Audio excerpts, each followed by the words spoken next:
చెప్పకపోతే ముక్కు నేలకు రాసి క్షమాపణ అడుగు తెలంగాణ ప్రజల్ని.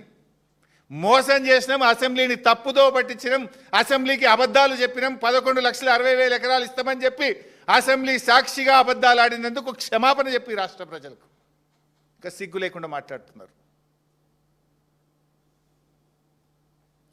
అసలు నీ ప్రభుత్వం చేసింది ఏం చేసింది?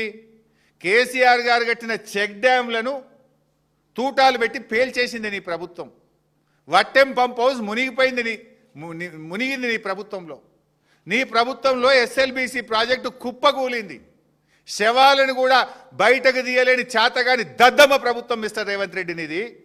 ఇంకా సిగ్గు లేకుండా ఏ మొహం పెట్టుకో మాట్లాడుతున్నావు? ఎస్ఎల్బీసీ కుప్పకూలితే శవాలను కూడా బయటకు తీయ చేతగాని ప్రభుత్వం నీది. వట్టెం పంప్ హౌస్ మునిగిపోయింది. చెక్ డ్యాములు బాంబులు పెట్టి పేలుస్తుంటే ఇవాళ వరకు ఎఫ్ఐఆర్ లేదు, ఎంక్వైరీ చేయవు నువ్వు. ఒక్క ఎకరానికి నీళ్ళు ఇచ్చిన పాపాన పోలేదు, ఒక చెక్ డ్యామ్ కట్టిన పాపాన పోలేదు, ఒక చెరువు దవ్విన పాపాన పోలేదు, ఒక ప్రాజెక్ట్ కట్టిన పాపాన పోలేదు. మీరు నీళ్ళ గురించి మాట్లాడతారా? కృష్ణా నీళ్లను తాకట్టు పెట్టిందే మీరు. సరే 299 పుట్టించిందే కాంగ్రెస్, దగా చేసిందే కాంగ్రెస్ కదా. రేవంత్ ప్రభుత్వం నిన్న ఆయన మాట్లాడుతుండో మేము చాలా ఎక్కువ నీళ్ళు వాడినాం, ఇక చిట్చాటు కదా అని మాట్లాడుతున్నాం. రేపు అసెంబ్లీ పెడతావు కదా, నీ పని చెప్తాం దా. కృష్ణానదిలో అతి తక్కువ నీటి వినియోగం జరిగిందే రేవంత్ పాలనలో. Never before.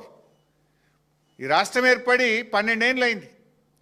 12 ఏళ్లలో 11.5 సంవత్సరాలు అతి తక్కువ నీటి వినియోగం ఎప్పుడు జరిగిందంటే రేవంత్ పాలన జరిగింది. This is the official document.